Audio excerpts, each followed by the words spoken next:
system is the attainment of salvation, and the attainment of salvation is culminated in personal immortality. Your biological being is going to exist forever. And Nietzsche says, how ridiculous a claim is that? Right? The idea that you are biologically going to exist forever. So no one's going to be sacrificed. Everyone, as long as you're a believer, lives forever. So insofar as no one's being sacrificed, nothing's being done. I don't need to do it. There's no motivation, right? And if you wanted to take this deeper, which I'm not, but I'll put it out there into cyberspace so that you can consume it yourself, this is sort of the distinction between socialism and capitalism at its root, right? You can sort of see a similar argument.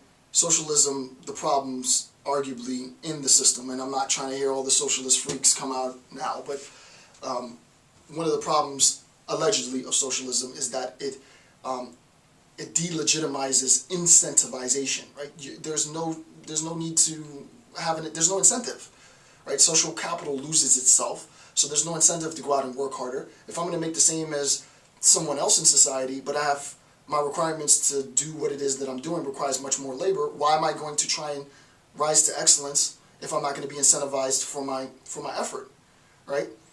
Well, I'm not. Conversely, the argument is, if it's too much about the individual and it's too much about me, then I exist in opposition to everything else.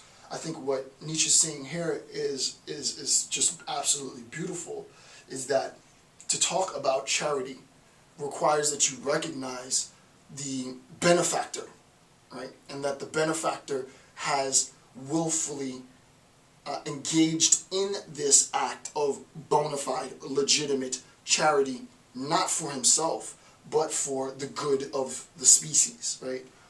That act of charity requires on the benefactor's part an inordinate amount of time, a ridiculous, too much time. It requires too much effort. It requires almost superhuman effort.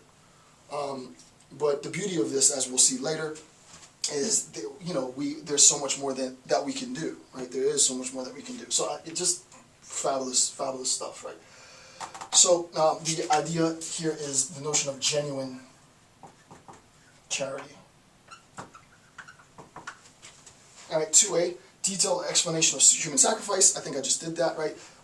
Listen, we're not talking about, he's not talking about the principle of selection in biological terms. It's just, you can interpret it in that way, and that's fine. I think to be charitable and to really have an understanding of sort of the logical cohesion of his argument, it's better to recognize that he's talking about the principle of selection as an ideological principle. This ideology is weak, and this ideology should be targeted for destruction. And this is what I do for a living, right? The intellectual, logical justification for your argument is invalid because you have A, equivocated in the use of your terms, 2, made assumptions, created a false dichotomy, blah, blah, blah. Any selection of the toolkit that you have to assassinate someone's argument, right? That's what Nietzsche's doing. He's constructing an ideological system specifically to dismantle Christian moral ideology. Right? The whole point of Will to Power is to, and not just Will to Power, because this wasn't supposed to be published, but the whole point of his collected body of work is to deconstruct and delegitimize the enormous edifice that has become Christian moral ideology. All right, so that's 2. Number 3. This is another good quote from note 247. Quote, "What, on the one hand, is to be condemned in the strongest terms is the ambiguous and cowardly compromise of religions such as Christianity. The cowardly compromise of the belief system, right? The fact that the belief system is structured in such a manner as to compromise and to conserve, conserve weakness in the most destitute of populations, right? More precisely, such as the church, which instead of encouraging death and self-destruction, protects everything ill-constituted, sick, and makes it propagate itself, right?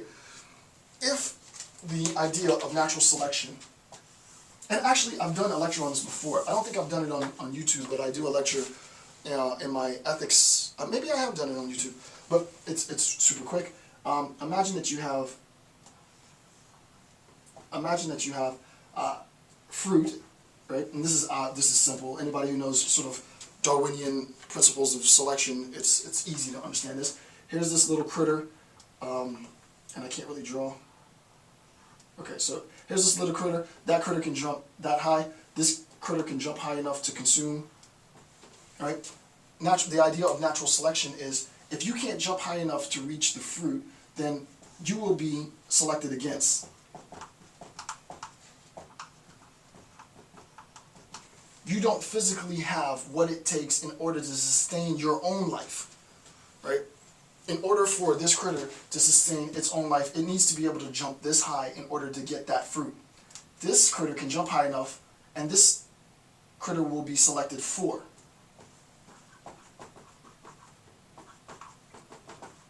And that for is for preservation. This critter will be selected against. So the idea is nature will select against this, and this individual will naturally die off. And then what will happen is that this critter will be selected for, and it will propagate, right? So we all sort of understand that Darwinian principle, nothing too difficult there. What he says is that the church, instead of, and this is a quote, right? The church, instead of encouraging death and self-destruction, right, protects everything ill-constituted, weak, and makes it propagate. So instead of selecting against the weak and allowing the weak to die off, the church becomes the safe haven for all things weak. Right? All the weak and infirmed, all the destitute and confused flock to church in order to attain power. And collectively speaking, the institution, the church, becomes the safe haven. It becomes the loci, the force, the focus of power in this community of weakened individual. So. The interpretation can be sort of very difficult, and I have this in note 3a, right? But I think if you recognize the distinction in the concept sacrifice, and that we're not equivocating in our use of sacrifice, right? That if you are going to present the argument that Nietzsche means the biological extermination of human beings, then you need to be consistent in that interpretation, which means that you're going to have to justify in note 246 what we said in bullet point 2, where he says because it needs human sacrifice. He clearly does not mean blood sacrifice, right? It's going to require effort. It's going to require work. That's what he means there. So I think it really is an impossible, indefensible stance. But I mean, you could stretch the argument that no, Nietzsche literally means the biological extermination. And if I'm getting a little ahead, I hope I'm not confusing it. What I want you to understand is two things. One, we're talking about the idea of sacrifice in opposition to this idea of conservation, right? Insofar as we're talking about sacrifice, we're not talking about biological extermination. He uses sort of Darwinian principles as a metaphorical sort of bedrock to construct his logic, but what we're talking about is really ideological extermination, right? The destruction and selection for targeting of weak ideological systems of belief. And for Nietzsche, Christianity is the weakest ideological system, but it gains its power in professing and purporting to be a system that defends the weak. He says, if you look at a biological basis, you can see that biology naturally selects against those that are weak. Ideologically, then, what we should do is we should find those ideological systems that do likewise, selects for weakness, and we need to destroy those systems. Here is my conceptual offering of destruction, right? That's at least my interpretation. So, next point, can we in a post-World War II environment justify